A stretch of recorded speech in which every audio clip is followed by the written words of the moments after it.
라디오 독서실 한국인이 사랑하는 우리 문학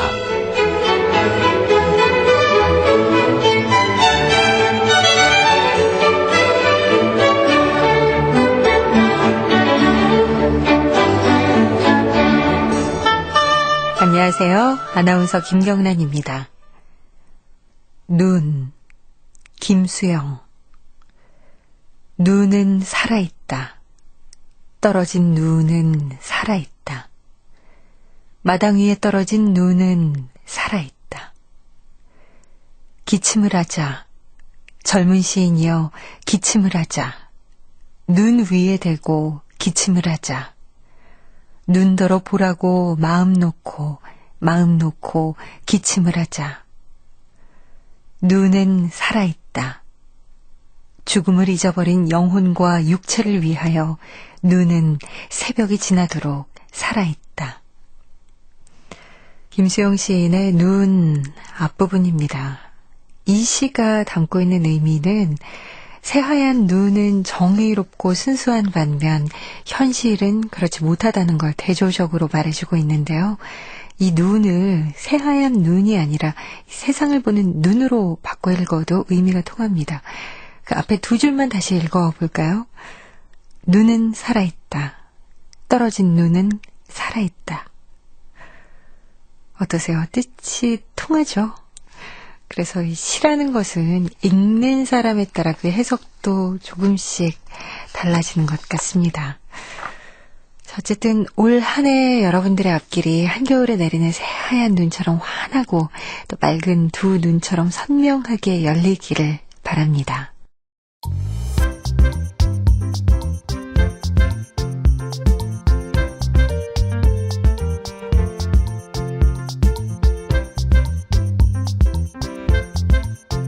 소리로 만나는 책 라디오 독서실. 한국인이 사랑하는 우리 문학을 김경란 아나운서와 함께 만나봅니다.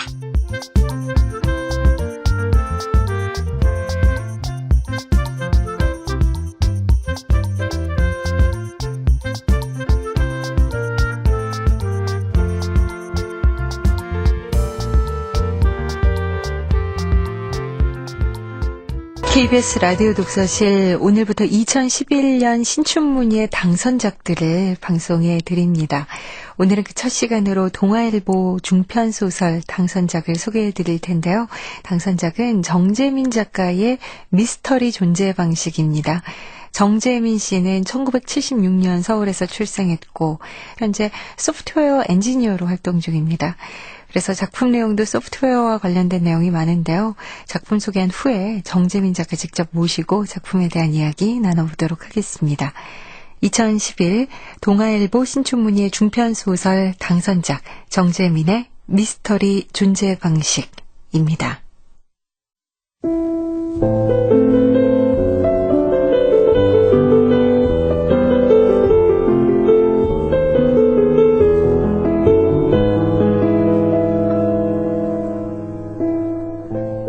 미스터리 존재 방식 정재민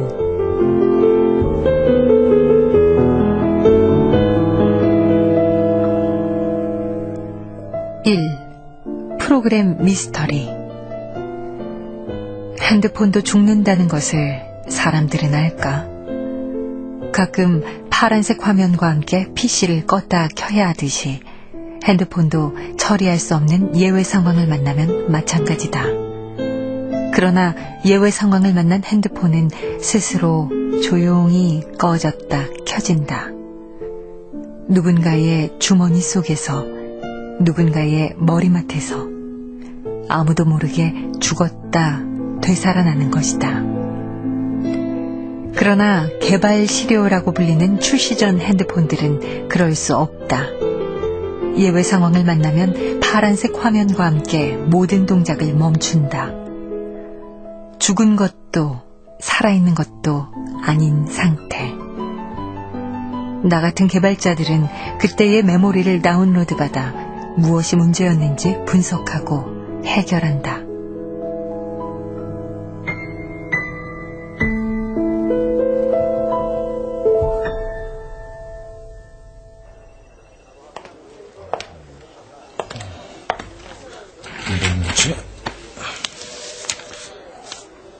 긴급 분석 요망. 김 과장 필치네. 급히 흘려 쓴 걸 보니 이번 건은 다른 건보다 더 다급한 모양이구만. 장 대리님, 오늘도 야근이에요? 그렇지 뭐. 또 신제품이 죽었나 보네. 장 대리, 장현 대리. 예, 과장님. 원인 나왔어? 아직. 지금 저녁 먹고 막 와서요. 이번에 딜레이 되면 진짜 큰일 나. 생산 다음 달로 넘어가는 거 알지? 이 핸드폰 문제는 잊을만 하면 나오네. 그 핸드폰이 문제의 핸드폰입니까? 그래. 자, 서둘러야 돼. 알지? 김 과장이 발걸음을 돌린다. 뭔가 더 하고 싶은 말이 있지만 속으로 꾹 참고 있겠지. CSI의 수사대의 광팬인 나는 파란 화면의 개발 시료를 대할 때마다 CSI의 수사대가 된 것처럼 상상한다. 그러면 똑같은 책상이 줄지어 있는 이 따분한 사무실은 순식간에 실험실로 변한다. 검시대 위에는 미모의 시체가 누워있고 카메라가 원샷으로 나를 잡고 있어. 죽은 저 여자는 자신을 죽게 만든 게 뭔지 증거를 통해서만 말해야 돼. 머리카락 한 가닥, 실 한 올. 항상 사소한 것들 속에 사건의 열쇠가 숨어 있으니까. 일단 USB 케이블을 그녀에게 꽂고 메모리를 다운받아야 돼. CSI에서 내가 좋아하는 그리섬과 워릭이다. 워릭, 사인은 Undefined Instruction이야. 그녀에게 이해할 수 없는 명령어가 내려온 것이지. 그리썸, 이해할 수 없는 명령어라뇨? 프로그래머가 입력할 수 있는 것은 아니야. 무언가 그녀의 명령어들을 훼손했겠지. 문제 감지, 문제 발견, 개인 중 문자 메시지 수신하여 팝업창 뜬 상태에서 전화 수신함, 동시에 알람 발생. 문제 발생 빈도는 1회. 복잡한 경로의 수많은 테스트 중 단 한 번 발생한 문제다.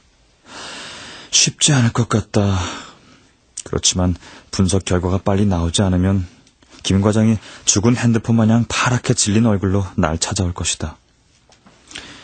핸드폰의 메모리가 PC로 저장되는 파란색 눈금이 천천히 올라가는 것을 보며 목을 뒤로 젖혔다.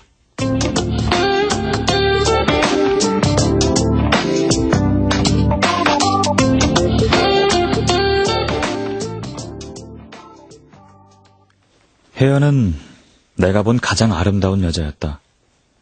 그리고 처음으로 경찰서 신세를 지게 만든 여자이기도 했다. 동아리 후배 진이가 예쁜 디자이너가 있는데 소개팅 한번 하겠냐고 했을 때 큰 기대는 하지 않았다.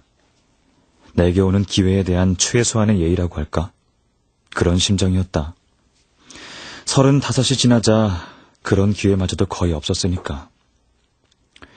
그러나 막상 만나기로 한 날이 되자 설렘과 기대보다는 의무감과 번거로운 것이 싫다는 마음으로 약속 장소에 나갔다. 그녀를 처음 보고 느낀 감정은 당혹스러움이었다.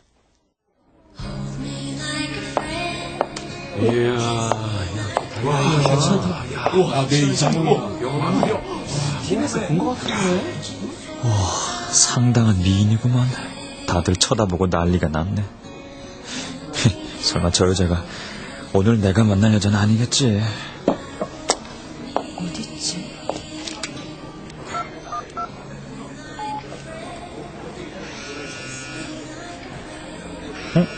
전화 올 데가 없는데? 여보세요? 여보세요? 예.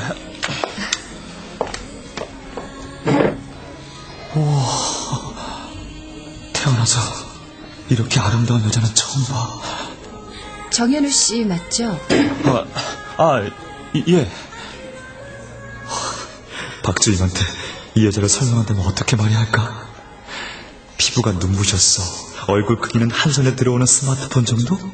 얼굴에 어떤 포토샵 처리도 안 한 게 분명해. 눈은 얼마나 컸는데. WVGA 화면에서 256x256 위장만 했다고 생각하면 돼. 혜연이라고 합니다. 예. 후광이 비친다는 말뜻을 이제 알겠다. 저기 앉으세요. 아, 예. 혜연 씨가 배 나온 나를 어떻게 생각할까? 아니, 근데 진이는 왜 외톨이에다 마을 주변까지 없는 나한테 이런 미인을 소개시켜준 거지? 원래 말이 없으세요? 예? 예. 무슨 말을 해야 하지? 도무지 생각이 안 나. 으휴, 이 모양이니 오늘 이후로 이 여자 혜연을 다시 만날 일은 없겠다. 그래, 다시 만날 일도 없는데 뭐 그냥 오늘 하루의 행운을 즐기는 거야. 그럼 되는 거지 뭐. 저 혜연 씨, 그 가방은 뭔가요? 이 가방이요. 카메라요. 취미. 언제부터 찍으셨어요? 한 2년 정도요. 주로 뭘 찍으세요? 이것저것. 그렇지만 풍경과 인물 중 하나를 고르라면 인물이죠. 그녀와의 만남이 오늘뿐이라고 생각하니 신기하게 평소보다 말이 더 잘 나왔다. 묘한 탐색전도 스펙에 대한 추가 확인도 필요 없었다. 그녀는 내가 묻는 말에 짧게 답할 뿐 주로 듣기만 했는데 뭐 그렇다고 싫은 내색을 보이거나 지루해하진 않았다. 재미없을지도 모르지만 재밌는 이야기 좀 해드릴까요? 네. 이 여자는 작은 미소만으로도 남자의 마음을 저리게 할 수 있어. 무슨 얘긴데요? 제가 휴대폰 프로그램 검사를 하는데 한 번은 이런 일이 있었어요. 검증팀에서 문제를 하나 잡았는데 붕어빵 게임을 10판까지 다 깬 후 화면이 적색으로 변한다는 겁니다. 적색으로 변해요? 예. 그때부터 개발자들이 모여 앉아서 그 게임을 하기 시작했죠. 부장님이 30분마다 와서는 몇 판 깨는지 확인했습니다. 아니, 언제 10판까지 깨려고 라고 물어보고 가는데 정말 모든 부서원들이 처절히 게임했었죠. 지금 웃으시지만 이게 얼마나 심각했는데요. 그래서 제 동료들은요, 그 게임 이제 다 깰 줄 알아요. 제가 제일 먼저 깨서 뻘건 화면을 만들어서 부장님한테 칭찬을 들었죠.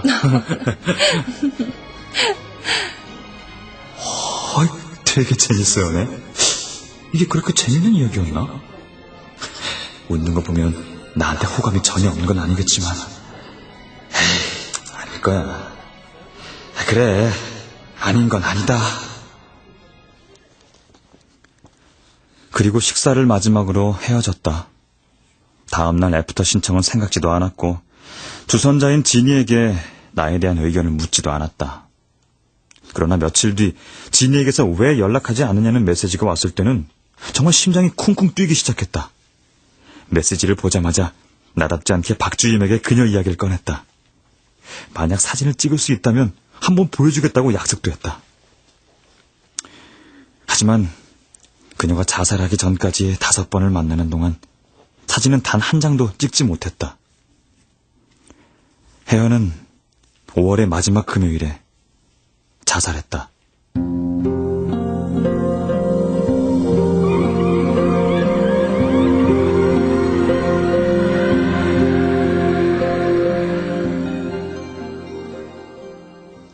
부서 사람들이 미안해하는 듯이 퇴근한 지도 벌써 2시간이 지났지만 원인은 찾을 수 없었다. 김 과장은 정말로 얼굴색이 파란색으로 조금씩 변해가며 몇 번을 찾아왔는데 그런다고 핸드폰이 스스로 죽은 이유에 대해 말할 리도 없었다. 그리썸, 범인은 누굴까요? 게임? SMS? 아니면 알라? 워리, 지금 확실한 것은 그들 중 하나가 그녀의 내부를 훼손했다는 것뿐이야. 근데 우습게도 모두 알리바이가 없어요. 모든 일에는 원인이 있기 마련이다. 내가 프로그래밍의 세계를 좋아하는 것도 원인과 결과가 명확하기 때문이다. 입력과 출력, 참 아니면 거짓, 1 더하기 1은 항상 2인 세계에서 나는 편안하다. 사람들과의 관계는 그렇지 않다. 종종 다른 사람들과 함께 있는 것이 어색할 때가 많다. 내게 속한 무엇인가가 그들을 불편하게 만들고 있다는 것을 안다. 저 장현우 대리, 여신데 뭐 진척된 사항 없어? 상무님이 또 물어보셔. 예, 아직. 지금까지 원인 분석도 안 되면 어떡해? 수정은 언제 하고 테스트는 또 언제 하게? 저 박 대리한테 가봤어? 박 대리도 원인 분석하고 있어요? 그럼 외부 전문 검증팀 데리고 찾고 있어. 이게 지금 얼마나 중요한 사항인데. 이거 늦어도 새벽 3시까지 나와야 프로그램을 검증팀에 시간 맞춰 보낸다. 알겠지? 김 과장은 눈을 한번 흘기고는 내 자리를 떠나 회의실 옆을 지난다. 박 대리에게 가는 것이리라. 새벽 3시라. 핸드폰을 꺼내 알람을 맞춰 놓는다. 알람이 울리기 전에 문제는 해결돼야 한다. 김 과장이 초조해하는 이유를 안다. 벌써 2년째 진급에서 누락한 그에게 이번 프로젝트는 결정적이니까. 그래도 김 과장이 나와 상의 없이 박 대리에게 먼저 얘기한 것은 불쾌하다. 날 좀 더 믿어줬으면 하는 생각이 떨쳐지지 않는다.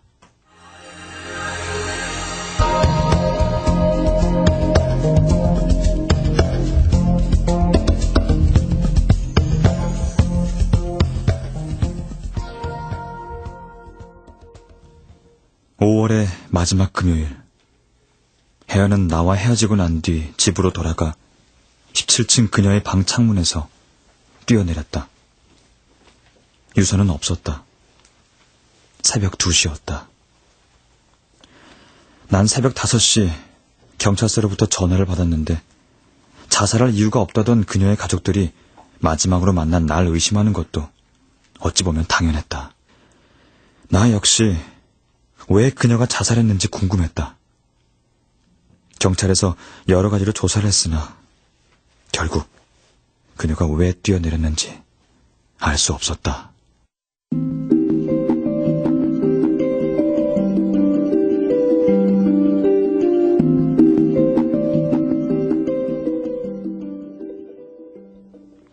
한 시가 조금 넘고 슬슬 머리가 멍해질 때쯤 모니터 한쪽에 메신저 창이 떴다. 장대리, 김 과장님이 우리 있는 쪽으로 오래. 박 대리가 나보다 먼저 원인을 찾았구나. 박 대리의 자리로 가면서 조금 힘이 빠지는 것을 느꼈지만 한편으로는 원인이 궁금하기도 했다. 자리로 갔을 때 외주 검증팀은 이미 퇴근했는지 보이지 않았고 김 과장과 박 대리만 있었다. 장 대리, 어때? 뭐 좀 나왔어? 뭐야? 박 대리도 실패했나? 해결했다면 이렇게 묻지는 않겠지. 뭐 좀 나왔냐고. 아니요, 재현이 안 되네요. 외주 검증팀이 2000번 재현 시도해봤는데 재현되지 않았어. 그래서 검증팀에 재현되지 않았다는 리포트를 작성하기로 했어. 장 대리는 현재 상태에서 수정이 어렵다는 테크니컬 리포트 좀 작성해. 그걸로 내가 검증팀하고 협의해볼게. 그런데요, 과장님. 벌써 2-3번 나온 문제인데요. 만약에 지금 원인을 밝혀내지 않고 또 한 번 문제가 나오면 그때는 정말 생산 딜레이 됩니다. 이봐, 장대리. 외주 검증팀이 2000번 해서 안 나오면 정말 다시 재현되기 힘들어. 알잖아, 그 아저씨들 실력. 그렇다고 마냥 이렇게 죽치고 있을 수는 없잖아. 전 그냥 최악의 상황을 감안해야 한다는 걸 말씀드리는 거예요. 당장 내일 오후에 문제가 나오지 말란 법도 없으니까요. 문제가 수정된 건 아니잖아요. 그럼 지금 장대리 다른 대안 있어? 내일 아침 7시에 프로그램 검증팀에 보내야 된다고. 그때까지 문제 재현하고 원인 분석하고 수정하는 게 가능해? 과장님. 만약 문제가 수정되지도 않았는데 시장에 나가서 문제가 나오면 그땐 누가 책임지나요? 책임자는 자네지, 장대리. 예. 그런데 지금 방법이 없어. 시간도 없고. 지금 최선의 방법은 난 검증팀하고 협의할 것 고민하고 장대리는 가상의 시나리오를 만들어. 가상의 시나리오요? 뭐, 꼭 원인을 찾기보다 그런 문제가 발생할 수 있는 가상의 시나리오를 만들어 보는 거지. 그리고 위에는 수정했다고 보고하는 거야. 지금 다른 대안 있으면 말해. 그렇게 할 테니까. 결국 1시간 후 김 과장의 말대로 의미 없는 수정을 한 뒤 가상의 시나리오를 바탕으로 원인과 해결 방법을 등록했다. 그녀에 대해서 모든 것을 알고 있고 어떤 입력이 들어왔을 때 어떤 동작을 할 것이라는 걸 다 알고 있다고 생각했다. 그런데 1시간이 지나도 누구나 납득할 만한 사인을 만드는 건 쉽지 않았다. 전체 괜찮은 24시간 사우나가 생겼더라고. 그래요? 아유, 그럼 몸이나 풀고 해장국이나 먹죠, 뭐. 전 혹시 모르니까 재현을 좀 더 해보겠습니다. 2000번 해봐서 문제 없으면 할 수 없는 거야. 그래도 좀 더.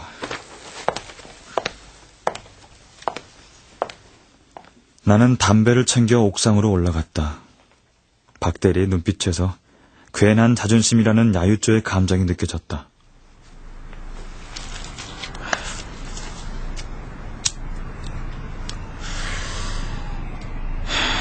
박 대리, 그건 아니야.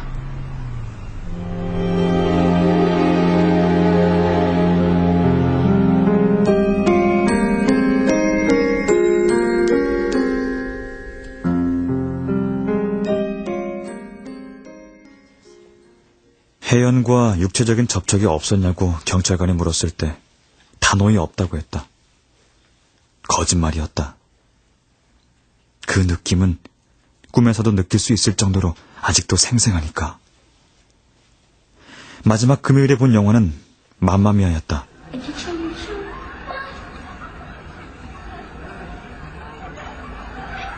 그녀와 팔꿈치가 닿은 것은 영화가 중반을 지나고 메릴 스트립에 비해 피어스 브로스넌이 너무 노래를 못한다는 생각을 하며 자세를 바꿔 앉을 때였다.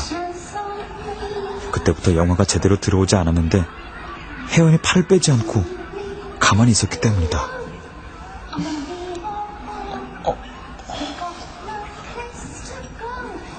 팔이 닿았는데도 혜연이 가만히 있네. 그럼 이제 손을 잡아야 되는 거야, 말아야 되는 거야?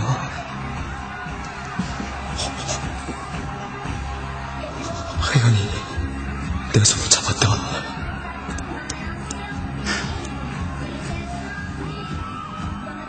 얼마나 시간이 지났을까? 혜연은 내 손등을 가볍게 3번 두드리고는 팔을 뺐다. 그녀의 동작이 멋지게 느껴졌다. 날 거부하지는 않지만 아직은 때가 아니라는 뜻으로 받아들였다. 그것으로도 만족할 수 있었고 다시 영화가 눈에 들어오기 시작했다. 꿈에서조차 그때 손등의 감촉은 생생했고 그 순간이 떠오를 때면 무의식적으로 왼손으로 오른손등을 쓰다듬기도 한다. 나와 만나고 있는 동안 혜연은 그날 밤 자신이 뛰어내릴 것을 알고 있었을까? 그리고 왜 마지막 순간 나에게 전화를 하려고 했을까? 만일 내가 알았다면 그녀를 구할 수 있었을까?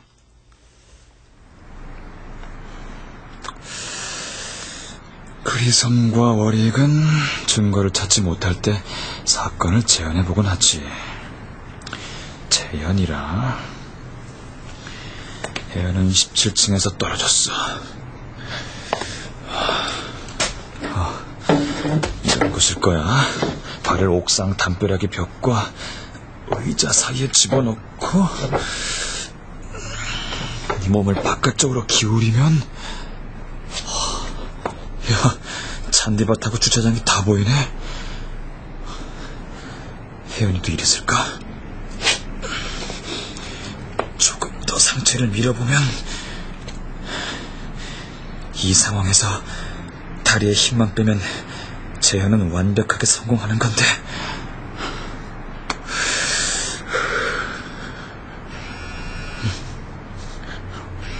그래. 3시에 알람을 맞춰놨지. 타이밍 기가 막히군.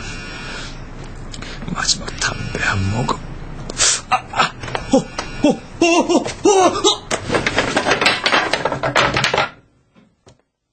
재현 시료가 손에 강한 통증을 느끼고 움찔한 것은 바로 그 순간이었다. 손가락에 끼고 있던 담뱃불이 끝까지 타들어왔던 것이다. 그때 무게중심이 앞으로 쏠리며 구두가 벗겨졌다. 로그에서는 처음 입력되는 무중력에 대한 메시지가 정신없이 출력되고 있었다. 결국 사건이 재현됐지만 혜연의 사건 해결에는 아무런 도움이 되지 않았다는 것이 씁쓸했다. 그리고 이 짧은 순간 무슨 생각을 해야 하나 고민하기 시작했다. 한 가지 확실한 것은 내일 아침 사람들이 찾은 사건의 원인은 실제와 영 다를 것이라는 점이었다.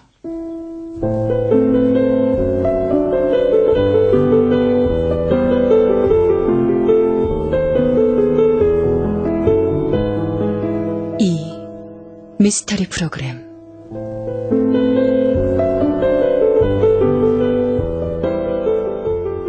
의자 위로 한 걸음 올라선다. 지상도 한 걸음 가까워진다. 뒤를 돌아보니 방 안의 모든 것은 색이 사라지고 희미한 밝기만이 남았다. 노랑은 배신의 색이기도 하다. 노랑은 가장 밝은 동시에 다른 색이 조금만 섞여도 색이 우중충하게 변한다. 예수를 배신한 유다의 옷은 노란색으로 칠해졌다.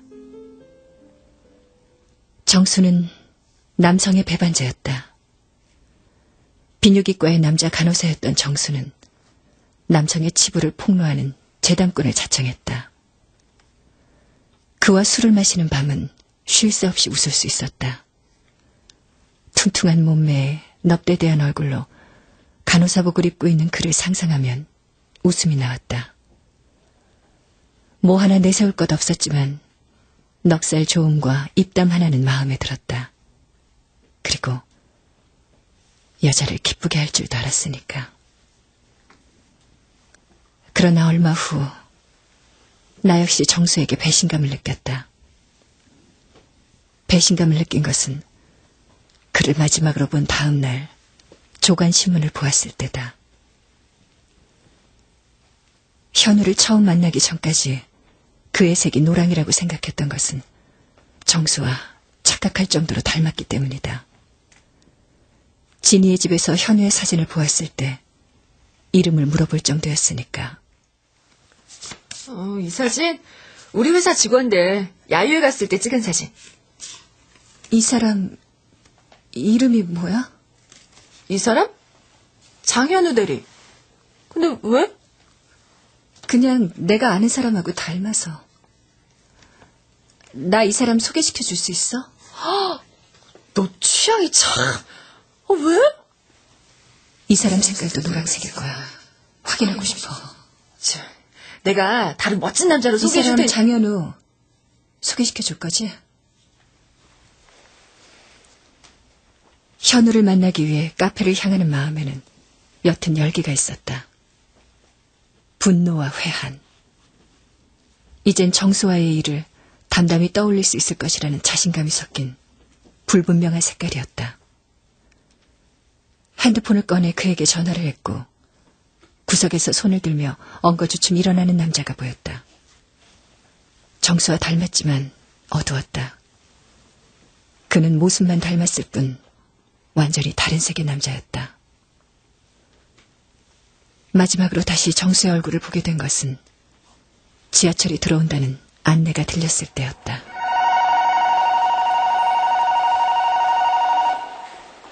지금 열차가 들어오고 있습니다. 타는 곳 안쪽으로 한 걸음 물러서 주시기 바랍니다. The train is now approaching. Please wait behind the yellow line. 정수? 뭐 하는 거야? 왜 고개를 내밀고... 맞은편으로 건너갈 수도 없고... 정수야! 차 들어와! 설마... 안 돼! 정수야! 거기! 안 돼!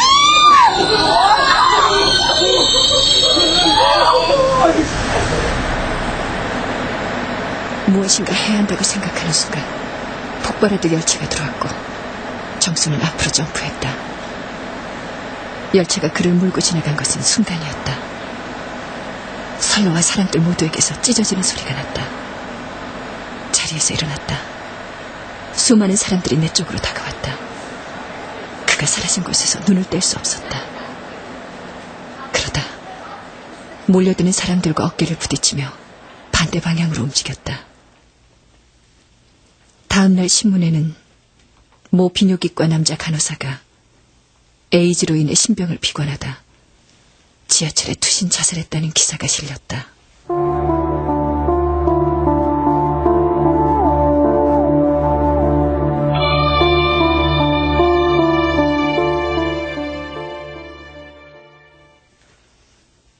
정수가 사라지고 3개월 뒤 시외의 한 병원을 올라가고 있었다. 익명으로 에이즈 검사를 해주던 병원을 나서 다시 계단을 내려올 때는 이미 해가 진 뒤였다. 매일 아침 출근길 정수가 서 있던 곳을 보지 않으려 늘 역의 맨 뒤에 섰다. 무심코 그 자리를 지날 때마다 치밀고 올라오는 것은 분노였다. 나의 색이 변질된 것에 대한 분노. 그러나 분노의 대상은 이미 사라져버렸다. 그리고 사실을 털어놓을 수 있는 유일한 사람도 분노의 대상과 함께 사라졌다는 것도 깨달았다. 누구에게도 병을 털어놓을 수 없었다. 현우와 헤어질 때 그가 다시 연락하지 않을 것이란 걸 알았다. 그는 회색에 가까웠다. 그는 생김새만 닮았을 뿐 정수와는 다른 색이었다. 그러나 잠시 스쳐 지나갔던 색의 잔상이 문득 떠올랐다. 저 남자 새로 산 옷 입고 나왔네. 혜연씨, 여기에요! 혜연씨가 날 다시 만나고 싶어 하다니. 네. 근데 왜 여기서 만나자고? 예, 그게 처음 만난 날 카메라. 예. 사진이 취미라고 그랬었죠. 예. 그래서 사진이 취미시기에 근처에서 열리는 사진전이 있더라고요.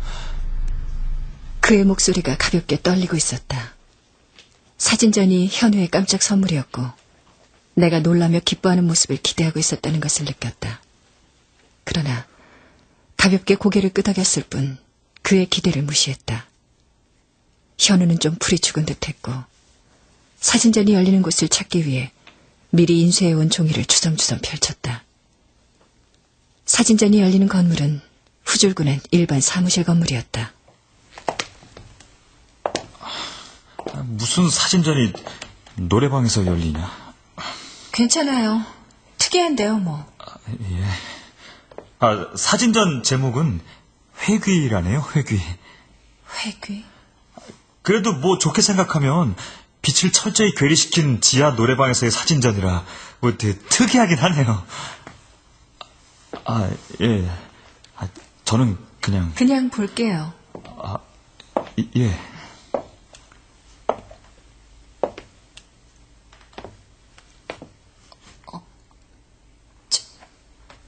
저 사진은? 마지막 룸에서 나의 표정은 진심으로 굳어졌다. 사람들이 많은 장터의 사진이었다. 나무리며 옷가지며 온갖 물건을 파는 사람들을 크게 인화한 사진이었는데 내 시선을 묶어놓은 것은 오른쪽 아래에 가슴 위부터 찍힌 남자였다. 그 남자는 지하철 플랫폼 반대편에 앉아있다 열차와 함께 사라진 남자였다. 사진에서 걸음을 뗄 수 없었다. 정수의 얼굴은 검게 죽어있었고 카메라는 의식하지 않았다. 고개를 반쯤 숙이고 있었지만 넋이 나간 표정을 볼 수 있었다. 그러나 내게는 그의 얼굴이 있어야 할 자리에 검은 터널이 있었다. 인생은 우연의 연속이라고 생각해왔다. 내 인생에서 중요한 일들은 대부분 그냥 벌어진 일들이었으니까. 아름답게 태어난 것, 부모가 부유했던 것, 그리고 정수를 만난 것까지. 그러나 야, 혜연아. 왜 우리 회사 사람들 사진을 그렇게 뚫어져 알아보는 거야? 누구 아는 사람 있어? 이 사람 이름이 뭐야? 이 사람? 장현우 대리. 근데 왜? 닮았어. 정수랑 닮았어. 진이의 집에서 정수를 닮은 현우의 사진을 보게 된 것이나 현우를 처음 만난 날 현우에게서 낯선 색을 떠올린 것, 현우를 따라간 사진전에서 정수의 사진을 보게 된 것은 우연이라고 생각되지 않았다. 현우가 이야기했던 프로그램 마냥 모든 일들이 미리 계획되어 있는 것 같다. 글썽, 범인은 누굴까요? 게임? SMS? 아니면 알람? 월이, 지금 확실한 것은 그들 중 하나가 그녀의 내부를 훼손했다는 것뿐이야. 우습게도 모두 알리바이가 없네요. 모든 일에는 원인이 있기 마련이에요. 내가 프로그래밍의 세계를 좋아하는 것도 원인과 결과가 명확하기 때문이죠. 모든 경우의 수가 계산된 후 진행 경로가 정해져 있는 프로그램. 그러나 어떤 목적을 위해서인지 어떻게 진행될지는 미스터리했다. 집에서 펴본 장터의 사진 속에는 여전히 검은 터널이 있었다.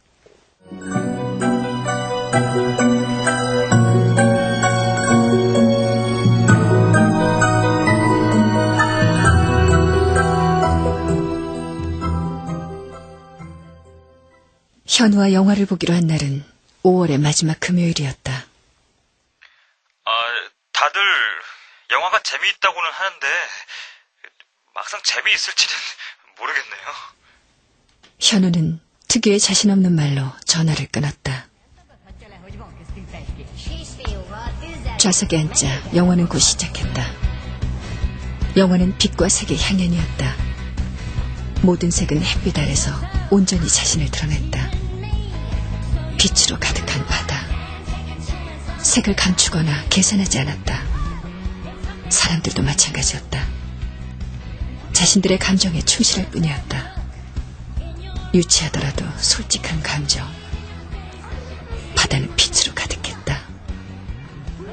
잊었던 감정들이 살아났다. 원색의 즐거움. 초월했다고 여긴 것들은 내 안에 억눌려 있었을 뿐 그대로 살아있었다. 영화는 즐거웠다.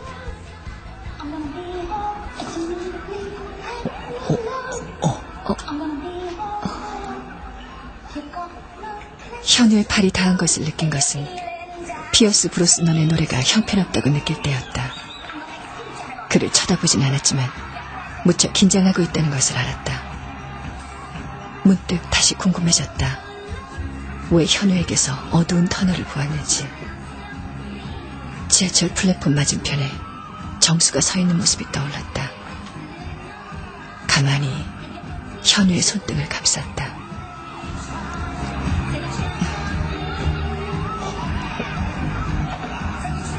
현우 씨라면 날 이해해줄 것도 같은데. 아니야. 현우를 믿지 못한 건 아니지만 안 돼.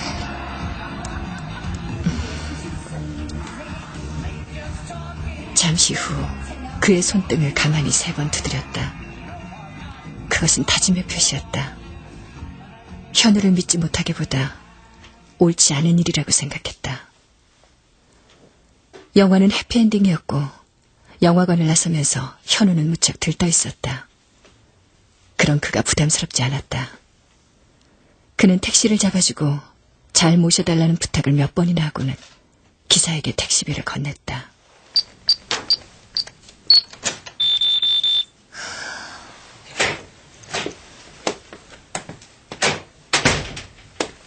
문을 열고 집으로 들어갔다. 거실에 불은 켜지 않고 어두운 채로 놔뒀다. 옷을 벗고 샤워를 하러 욕실로 들어갔다.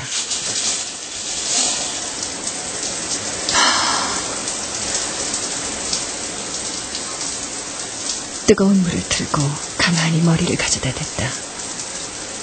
한동안 그러고 있자 머리가 맑아지는 것을 느꼈다.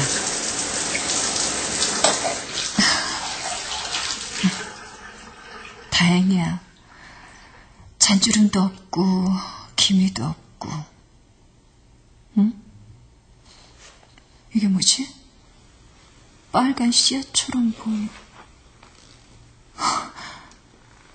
이게 발병의 신호라는 카푸시 6조. 안 돼.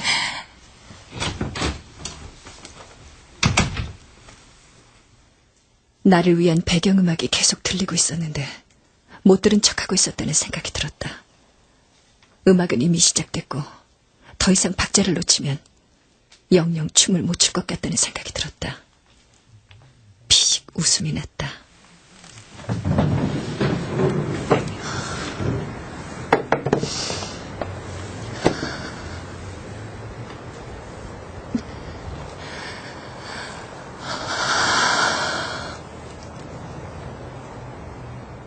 의자 위로 한 걸음 올라선다. 지상도 한 걸음 가까워진다. 뒤를 돌아보니 방 안의 모든 것은 색이 사라지고 희미한 밝기만이 남았다. 문득 현우에게 할 말이 있다고 생각한다. 전화기를 들어 통화 버튼을 누른다. 하지만 곧 종료 버튼을 다시 누른다. 너무 긴 이야기를 해야 했기 때문이다. 무엇이 생각난 듯 문득 아래쪽을 쳐다본다. 여름을 앞둔 나무들은 잎들이 무성하고 경비실 위의 새 그루의 나무는 나뭇잎들을 모아 동그란 모양의 구멍을 만들고 있다. 그 터널은 경비실 지붕에 칠한 페인트 때문은 아니더라도 잠시 밝아진다. 그리고 그곳에서 한 번도 보지 못했던 신비한 색이 번뜩인다. 가만히 그곳으로 손을 뻗는다.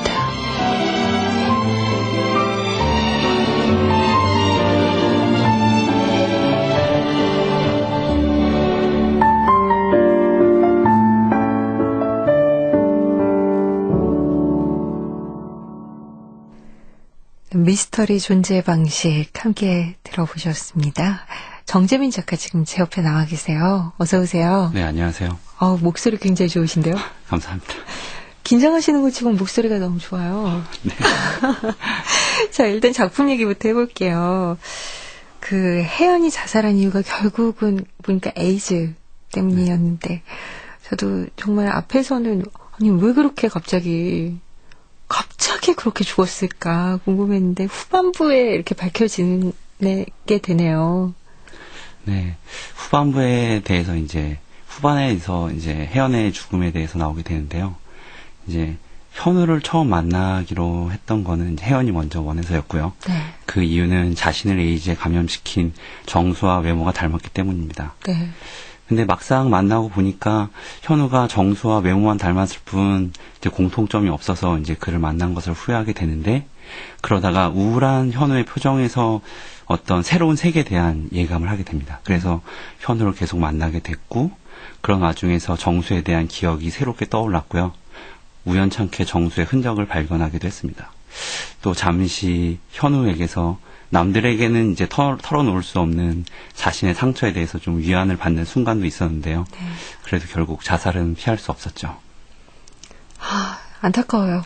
네, 아무리 봐도. 그리고 또 현우도 자살은 아닌데 굉장히 어이없이 죽는다고 저는 읽혀졌습니다.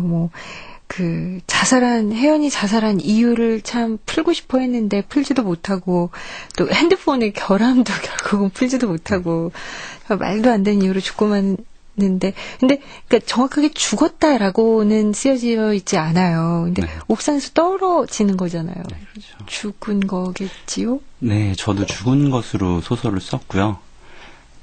현우 자체도 자신이 그렇게 죽을 줄은 몰랐었고, 현우의 주위 사람도 아마 현우가 죽었을 때 그런 사연이 있었을 거라고는 생각을 못했겠죠. 그래요. 이 작품 안에 정말 핸드폰과 관련된 그런 전문 용어가 많거든요. 그리고 또 지금 상상도 이제 휴대전화 개발을 하는 개발 자가 이렇게 관련된 상상을 하신 거 보니까 이 분야의 전문가이시지 않나라는 생각이 드는데 구체적으로 어떤 일을 하시나요? 네, 실제로 프로그래밍을 하는 소프트웨어 엔지니어입니다. 휴대전화의 프로그래밍도 네, 하시고. 네, 그렇습니다. 아, 전문가셨군요. 역시 그렇지 않으면 정말 그 전문적인 지식 같은 것들이 아주 세밀하게 상세하게 등장을 하니까 전문 지식도 많이 도움이 되셨겠어요. 일부러 사전 조사하거나 그러지 않아도. 네, 맞습니다. 네. 그래요. 처음 쓴 작품으로 그야말로 홈런을 터뜨리신 건데 당선됐다는 소식 듣고 어떠셨어요?